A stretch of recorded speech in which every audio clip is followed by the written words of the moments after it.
तो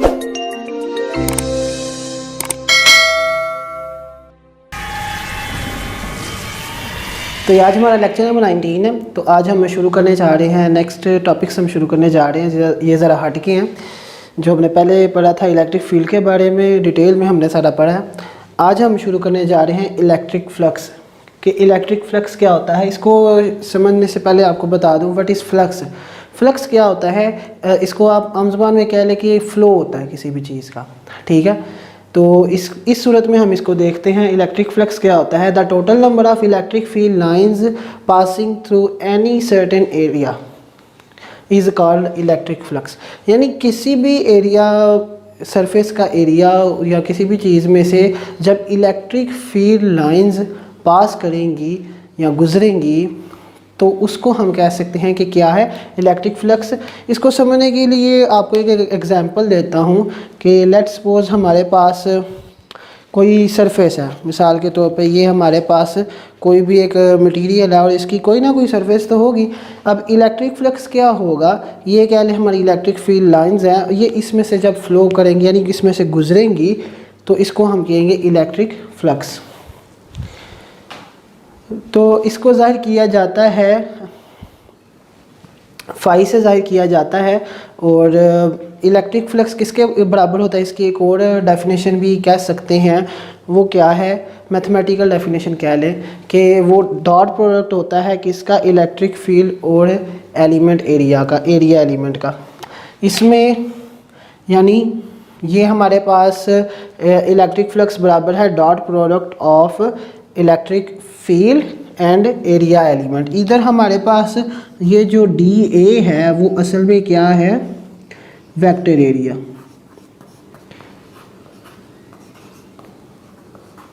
what is vector area, हमने area तो पढ़ा था, अब वेक्टर एरिया क्या होता है। वेक्टर एरिया असल में अगर हम किसी भी सरफेस की बात करते हैं तो उसका जो सरफेस की कोई ना कोई डायरेक्शन होगी जो कि हमेशा परपेंडिकुलर टू दैट सरफेस होती है।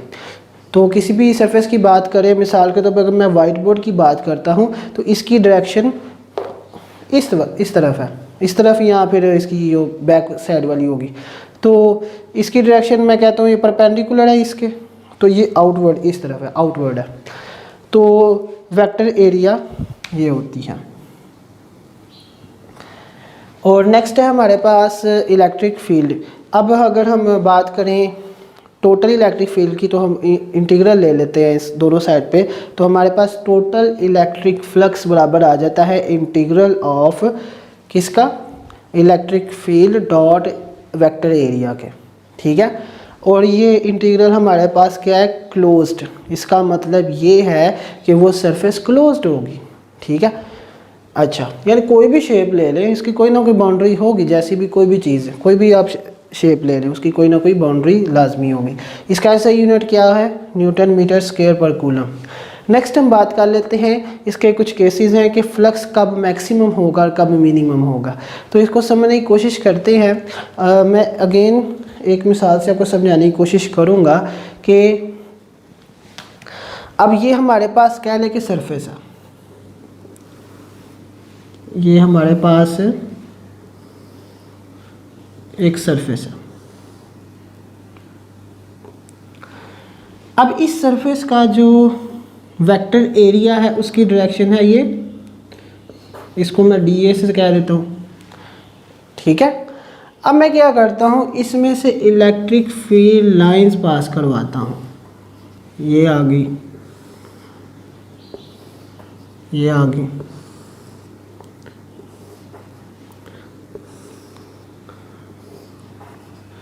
ये क्या है, ये इलेक्ट्रिक फील्ड लाइंस है। अब इलेक्ट्रिक फील्ड लाइंस हमने डिस्कस कर ली हुई हैं प्रीवियस लेक्चर्स में, तो आप वो लेक्चर्स देख लें। तो इधर भी बता देता हूँ, जितने भी चार्जेस होते हैं उन चार्जेस में से या पॉजिटिव या नेगेटिव उनकी की जो फील्ड होती है या उनकी जो फील्ड की डायरेक्शन को शो करने के लिए हम लाइंस का इस्तेमाल करते हैं, उसको हम कहते हैं इलेक्ट्रिक फील्ड लाइंस होती हैं। और पॉजिटिव के लिए वो आउटवर्ड होती हैं और नेगेटिव के लिए इनवर्ड होती हैं। अच्छा, अब इसमें हमारे पास इलेक्ट्रिक फील्ड है और ये हमारे पास इस सरफेस का क्या है, वेक्टर एरिया है। अब इन दोनों की डायरेक्शन देखें, ये क्या पैरेलल नहीं है, यानी जब एंगल होगा हमारे पास 0 डिग्री, एंगल होगा हमारे पास 0 degree, both the vector area and the electric field, जब दोनों इलेक्ट्रिक फील्ड और हमारा वेक्टर एरिया क्या होंगे, are parallel to each other, the flux will be the maximum. Similarly इसको ज़रा समझाता हूँ, इसमें ज़्यादातर स्टूडेंट्स एक कन्फ्यूजन बहुत करते हैं, वो सरफेस को वेक्टर एरिया समझने बैठ जाते हैं। अब ज़रा गौर करें, अगर इस सरफेस को देखा जाए तो ये जो सरफेस है ये असल में तो सरफेस तो परपेंडिकुलर है, हमने देखना है vector area. Vector area perpendicular नहीं है, वेक्टर एरिया इसके पैरेलल है, लेकिन सरफेस इस वक्त क्या होगी, परपेंडिकुलर होगी। तो इसको दो तरह से भी मैं कह सकता हूँ कि जब सरफेस परपेंडिकुलर हो इलेक्ट्रिक फील्ड के, या फिर जब वेक्टर एरिया पर पैरेलल हो इलेक्ट्रिक फील्ड के, तो दोनों का मतलब एक ही। आपने बस गौर करना है किसके ऊपर, वेक्टर एरिया के ऊपर और इलेक्ट्रिक फील्ड के ऊपर। अब एंगल हमारे पास 0 डिग्री हो गया। अब चूंकि ये क्या है, एक डॉट प्रोडक्ट है, तो इसमें यानी कॉस थीटा इन्वॉल्व होगा, ठीक है। इलेक्ट्रिक फ्लक्स के अंदर कॉस थीटा इन्वॉल्व होगा, ई डी ए कॉस 0, तो कॉस 0 1 होता है, तो इसकी हमारे पास मैक्सिमम वैल्यू आएगी, ठीक है। नेक्स्ट हमारे पास आ जाता है कि फ्लक्स मिनिमम कब होगा, तो उसके लिए हम देख लेते हैं। सेम हम क्या करते हैं, हम इलेक्ट्रिक फील्ड ड्रा कर लेते हैं। ये हमारे पास एक इलेक्ट्रिक फील्ड है। When the surface is parallel, मेरे वर्ड्स पे आपने गौर करना है, मैं क्या कह रहा हूँ, जब सरफेस हो वो पैरेलल हो किसके, इलेक्ट्रिक फील्ड के, तब क्या होगा, वेक्टर एरिया है वो होगा परपेंडिकुलर टू द फील्ड। तो ये हमारे पास वेक्टर एरिया, ये हमारे पास इलेक्ट्रिक फील्ड है। तो हमने बेसिकली एंगल देखना भी नहीं दोनों के दरमियान है, इलेक्ट्रिक फील्ड के और वेक्टर एरिया के दरमियान। तो जब एंगल इन दोनों के दरमियान 90 का होगा तब क्या होगा, मिनिमम फ्लक्स होगा। तो ऐसे देख लेते हैं इसको, वो क्या, इसमें ये भी है कि सरफेस पैरेलल हो और वेक्टर एरिया के साथ इसका एंगल 90 है। तो यही फार्मूले में जब हम इसकी वैल्यू पुट प्लग इन करेंगे तो ये आ जाएगा हमारे पास ई डी ए। अब हमारे पास cos 90 कितना होता है, cos 90 इज इक्वल्स टू 0, तो ये होल 0 हो जाएगा। तो ये हमारे पास केसेस आ गए कि फ्लक्स मैक्सिमम कब होगा और मिनिमम कब होगा। तो इसको आपने बड़ी अच्छी तरह समझना है, क्योंकि नेक्स्ट जिस तरह हमने पहले भी बताया था, ये छोटे छोटे आर्टिकल से ही कंसेप्ट क्लियर होंगे और आगे जाके जब हम लॉन्ग क्वेश्चंस करेंगे तो उनको भी समझने में आसानी पैदा करेंगे। अगर समझ लग गई तो, और ना लगी तो फिर आपको पता ही है। तो मिलते हैं नेक्स्ट लेक्चर में, तब तक के लिए अल्लाह हाफिज़।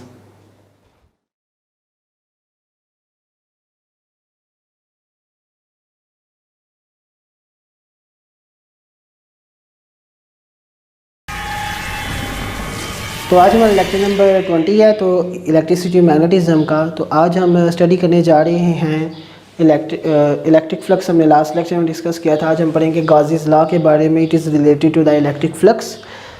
सो देखते हैं, ये कहता है this law states that the electric flux through any close surface is equals to the 1/ε0 times charge enclose by that surface. यानी कोई भी एक सरफेस है उसके अंदर चार्जेस हैं। इसको हम समझने की कोशिश करते हैं कि हमारे पास कोई भी एक सरफेस है, इसके अंदर ना मुख्तलिफ चार्जेस हैं, ठीक है, Q1 Q2 up to so on Qn, जितने भी चार्जेस हैं इसके अंदर। अब इसकी जो वजह से इलेक्ट्रिक फील्ड होगी और उसके इस सरफेस में से कह लें कि जो टोटल हमारे पास इलेक्ट्रिक फ्लक्स होगा, ठीक है, वो फ्लक्स क्या होगा, 1/ε0 to the total charge enclose by that surface, ठीक है। यानी जितना भी उसके अंदर चार्ज होगा उसको हम कर देंगे किसके साथ डिवाइड, ε0 के साथ। तो वो हमें वैल्यू असल में दे देगा किसकी, the total electric flux. Through that close surface. तो इसकी हम मैथमेटिकल फॉर्म देख लेते हैं। तो हमारे पास इलेक्ट्रिक फ्लक्स क्या है, total electric flux is equals to the charge over या फिर 1/एप्सिलॉन नॉट ऑफ चार्जेस। अब इसमें जो Q है जो हमारे पास वो टोटल चार्ज है। अब इसे हम एक रिलेशन ड्राइव करते हैं। इससे पहले इंटर की क्लासेस में भी ये नहीं करवाया, उस तक बस वहाँ तक इंट्रोडक्शन ही है उसका। तो उसमें ये है कि कहता है कि यहाँ पे ये इलेक्ट्रिक फ्लक्स ये है। अब हमें पता है कि हमने लास्ट लेक्चर में पढ़ा था इलेक्ट्रिक फ्लक्स क्या होता है, dot product of electric field and vector area. तो इसको और इस इक्वेशन को हमने क्या करना है, कंपेयर करना है, इक्वल रखना है एक दूसरे के, और इधर से हम एप्सिलॉन नॉट की इधर ला के मल्टीप्लाई कर दिए। तो ये हमारे पास एक फाइनल रिजल्ट आ गया। इस रिज़ल्ट को नेक्स्ट हम आगे यूज़ भी करेंगे। और गाज़ीज़ लॉ के बारे में बताता चलो हम ये क्यों स्टडी करते हैं, इसको यूज़ करने का कुछ तरीका भी हम देख लेते हैं। इसको हम यूज़ करते हैं इलेक्ट्रिक फ्लक्स को फाइंड करने के लिए, और इससे हम इलेक्ट्रिक फील्ड भी निकाल सकते हैं, और इससे हम दूसरे लॉज वगैरह भी निकाल सकते हैं, रिलेशन निकाल सकते हैं। और इसकी मदद से जब हम फाइंड करते हैं तो वो बहुत इजी समझा जाता है, क्या समझे कि काफ़ी इजी होता है as compared to other methods. हमने पहले भी इलेक्ट्रिक फील्ड फाइंड की है, नेक्स्ट भी हम इलेक्ट्रिक फील्ड फाइंड करेंगे, लेकिन इस दफ़ा हम इलेक्ट्रिक फील्ड किस तरह फाइंड करेंगे, गाज़ीज़ लॉ को इस्तेमाल करते हुए हम इसको फाइंड करेंगे। और इसमें मैं स्टेप्स आपको थोड़े से बताता चलूँ। इसमें हम क्या करते हैं, किसी भी मटेरियल के अगर हमने इर्द गिर्द को फील्ड हमने इलेक्ट्रिक फील्ड फाइंड करनी है तो उसके गिर्द हम क्या करते हैं, कोई भी एक सरफेस इमेजिन करते हैं। तो उस सरफेस को हम गाज़ियन सरफेस कहते हैं क्योंकि वो एक इमेजिनरी सरफेस होती है। फिर उसमें से हम मुख्तलिफ हिस्सों में हम उसको अंदर इलेक्ट्रिक फ्लक्स फाइंड करते हैं क्योंकि उसके अंदर सरफेसेस मुख्तलिफ होती हैं। जब हम करेंगे तो आपको ज़्यादा बेटर समझ आएगी। फिर एंड में उसको प्लस करके सम अप करके हम उसके साथ कंपेयर करते हैं गाज़ीज़ लॉ के साथ। तो हमारे पास बहुत ही सिंपल वे में और एक्यूरेट हमारे पास वैल्यू आती है। वैल्यू हमारे पास वही आती है जो हमारे पास दूसरे मेथड से आती है, लेकिन वो ज़रा लेंथी और डिफ़िकल्ट होते हैं, ये थोड़ा सा आसान होता है। तो उम्मीद करता हूँ कुछ समझ लगी होगी। तो आपके ज़हन में कोई भी क्वेश्चन होता है आप मुझे कमेंट सेक्शन में बता सकते हैं। तो इंशाल्लाह मिलते हैं नेक्स्ट सेक्शन में, तब तक के लिए अल्लाह हाफ़िज़।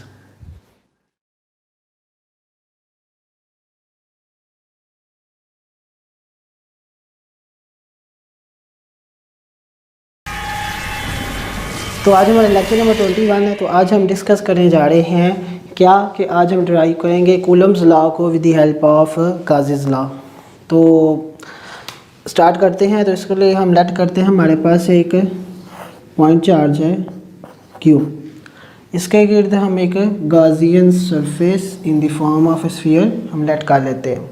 अब हम क्या करेंगे, इसकी सरफेस के एरिया को छोटे छोटे पैचेस में डिवाइड करते हैं और लेट करते हैं कि हमारे पास एक पैच ये है, ठीक है।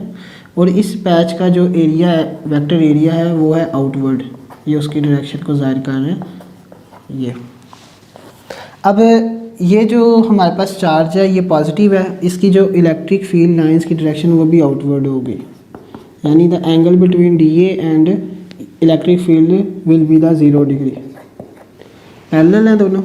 अच्छा, ये हमारे पास गाज़ियन सरफेस आ गई। अब हमें पता है एज वी नो क्या, हम इस पैच के अंदर से जो फ्लक्स जितना होगा उसको हम कैलकुलेट करेंगे तो वो आ जाएगा हमारे पास है फ्लक्स हमारे पास कितना था, electric flux is equals to integral of E dot DA।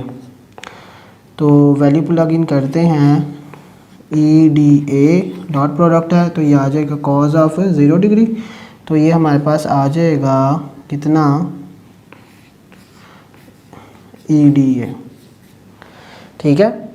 तो ये हमारे पास आ गया इलेक्ट्रिक फ्लक्स की वैल्यू। अब हमारे पास जो इलेक्ट्रिक फील्ड है वो इसमें कांस्टेंट होगी क्योंकि ये सरफेस हमारे पास वो भी मूव नहीं करेगा, ना ही ये इसकी फील्ड के ऊपर कोई फ़र्क पड़ेगा, तो वो क्या होगी, कांस्टेंट होगी। तो कांस्टेंट है तो ये इंटीग्रल से E हमारा इलेक्ट्रिक फील्ड बाहर आ जाएगी, तो हमारे पास आ जाएगा इलेक्ट्रिक फील्ड, इलेक्ट्रिक फ्लक्स बराबर आ जाएगा, ये बाहर आ गया, अंदर ये आ गया। अब ये क्या है, ये तो सिर्फ इसका पैच, इस पैच का एरिया था। अब इंटीग्रल आ गया, इसका मतलब ये होल क्लोज सरफेस का एरिया होगा, तो वो आ जाएगा EA, ठीक है। अच्छा, अब हमें पता है कि स्फीयर के लिए, फॉर स्फीयर जो एरिया होता है ना वो बराबर होता है 4 pi r square, 4 pi r square के बराबर होता है। तो वो आ जाएगा हमारे पास, इसमें वैल्यू प्लग इन करेंगे तो electric flux is equals to E into 4 pi r square. अच्छा, इसको मैं इक्वेशन 1 कह देता हूँ। अब हमें पता है by Gauss's law, by Gauss's law, Gauss's law को जब हमें उसकी स्टेटमेंट देखी थी, वो क्या होता है, electric flux is equals to q over epsilon naught. इसको मैं 1 कह देता हूँ, इसको मैं इक्वेशन 2 कह देता हूँ। अब मैं इन दोनों को कंपेयर करूँगा। अब दोनों में कंपेयर करने से हमारे पास आ जाएगा is equals to 4 pi r square is equals to q over epsilon naught आ जाएगा। अब इस वैल्यू को मैं इधर नीचे भेज दूंगा, डिवाइड हो जाएगी, तो इज इक्वल्स टू आ जाएगा हमारे पास q 1 over 4 pi epsilon naught q over r square. ठीक है, अब हम क्या करेंगे, as we know electric field intensity हमने पढ़ी थी, वो क्या होती है, electric force over per unit charge. ये हमने पढ़ी थी, per unit test charge, electric field intensity. तो इसमें हम क्या करेंगे, ये वैल्यू मैं इसमें प्लग इन करूँगा, तो ये हमारे पास ई की जगह वैल्यू हम ये लगाएंगे, तो वो क्या है 1 over 4 pi epsilon naught q over r square. ये बराबर आ जाएगी हमारे पास F E over q naught. इसको इधर भेज दें तो हमारे पास इलेक्ट्रिक फोर्स बराबर आ जाएगी 1 over 4 pi epsilon naught q naught over r square. तो इसको ये हमें पता है कि के बराबर होता है 1 over 4 pi epsilon naught k Coulomb's constant जिसको हम कहते हैं। तो हमारे पास आ जाएगा F is equals to k q naught over r square. ये क्या है हमारे पास, कूलम्स लॉ।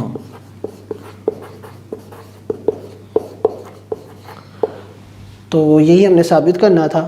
ठीक है, कूलम्स लॉ की स्टेटमेंट आ गई, the electric force is directly proportional to the product of the charges and is inversely proportional to the square of the distance between the.